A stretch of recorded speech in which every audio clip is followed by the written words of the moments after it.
This is Jordan Tower with JT News. Make sure you smash that like button, smash that subscribe button. Okay, so Mano reacts to Shannon Sharpe. And as much as I don't really care for Mano anymore, this was kind of funny. He says, I was kind of shocked by the whole allegations. I thought he liked guys. I think we all thought that for the longest time until like last year maybe when that video came out. I thought that was funny. I was just like, okay, that is funny. But Shannon Sharpe, man, he's about to, all his dirt's getting put out there now. When he had to get released from Fox, that woman from 2010, that was a reporter that he took advantage of. This recent stuff, it's crazy. You know, I don't see him ever going back to ESPN. I see a lot of people just stepping back from him. He'll still do his independent thing with podcasts and stuff. And I think he'll still make a good amount of money, but he's going to have a lot of legal issues at this point, you know? So, anyways, we'll see how that goes, man. It's going to be nasty. So Academic says that he says Kendrick kind of ruined hip-hop for a while. I'll just play a snippet of it, and then we can talk about it. That's why I said Kendrick ruined hip-hop, because ever since he came with that little battle energy, that's cool. Drake and Pusha T got into it. Niggas said Pusha T won. You know what happened? Niggas moved on, and we just kept getting hits. This nigga been like, we've been frozen in May 2024 for a fucking year. Nobody wants to drop music because you're watching the guys at the top just only focus on this beef that's a year old. I really think he ruined hip-hop because of that. That's why I said YB, he's dropping new music. Cardi, who dropped one of the albums of the year, they're making music. Cardi dropped the album. But yeah. But here's the point I'm trying to say. When it comes to this nigga, Kendrick, how did he done Drake? Like, you're acting like you said it was a knockout. I said, listen, the most I'll give you, if we gonna use a boxing comparison, yo, these niggas was squabbling. I had Drake up on the scorecard. Facts. I had him up on the scorecard. He's giving that nigga, yo, that's why I said Drake. Yeah. I mean, you know, it messed things up for a while because it went so low with one side that it became a legal matter, you know, because if you keep pushing forward and they keep pushing forward with that narrative, you could eventually lose all your sponsors and everything. And nothing was proven. It's just rumors and being loud. So that's the only thing about beef today versus before. There weren't so many sponsors involved and everything, so things could keep moving forward. But like now, there's just too much money at risk. Especially, that's why it's not fun when you're dealing with people that are so big too, because like so many people rely on them making money too. It's just like, it's not like when Drake makes $50 million, he keeps it all. He has managers, lawyers. Yeah, it's a big ordeal, you know. Kodak Black at the Kentucky Derby was forced to take a picture. Some people beefed with him about it. They were entitled for a picture. Hey, the wife said, hey, you. I said, hey, you, what's your name? So you know how I face too. I don't know. She's like, oh, I don't remember it. And she's like, fuck you. Take a picture with me. Fuck you. Let me get a picture. You know what I'm saying? I just kept walking. You hear me? Huh?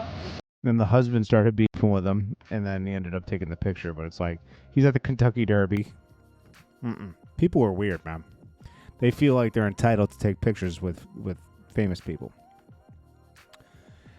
This girl is such a clown that did this Trippy Red and Future thing, because she played both sides of the fence. When we both know Trippy Red's about to drop an album and probably had her leak that stuff.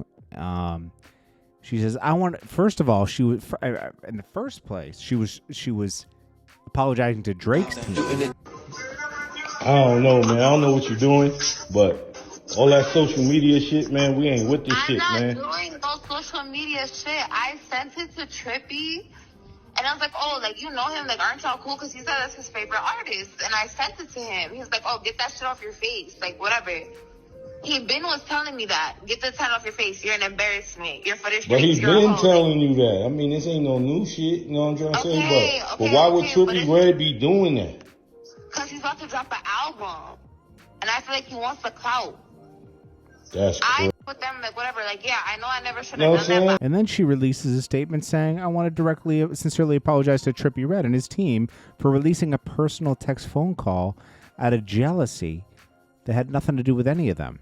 My actions were driven by emotion, and I deeply regret trying to upset him because he was seen with another female, someone who had nothing to do with the situation. It was wrong, and I take full accountability for letting my... is it the same girl that released the other text?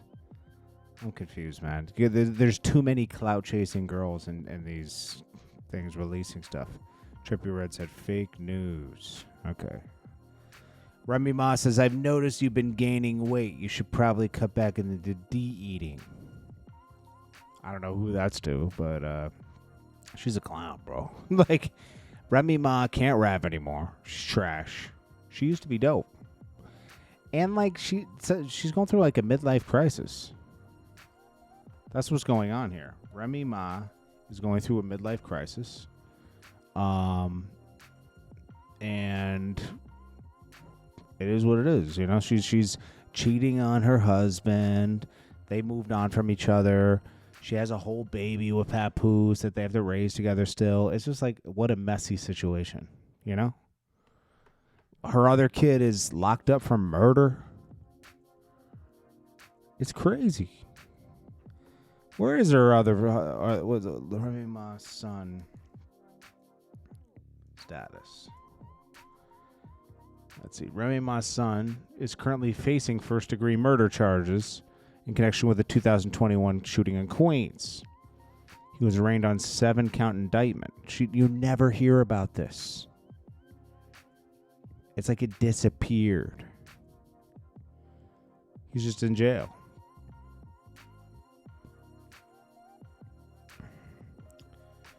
Anyways. Meanwhile, Papoose moves on with Clarissa Shields. Then we got NBA YoungBoy about to drop. I think he dropped this video. He says, he was kind of scared to drop, but we loaded and ready to take back over. Gave y'all a year to get right, and y'all didn't do anything. Get ready for the torn album. All right. And lastly, Lil Tjay beats 2 gun charges. I don't know how. Beats the odds. It beats 2 gun cases. I think this is 3 total. Sounds a little funny to me. That's all I could say. Nobody beats 3 gun cases, especially in New York City. But Lil Tjay says, clean record. I'm ready to get my license now. Thanks again.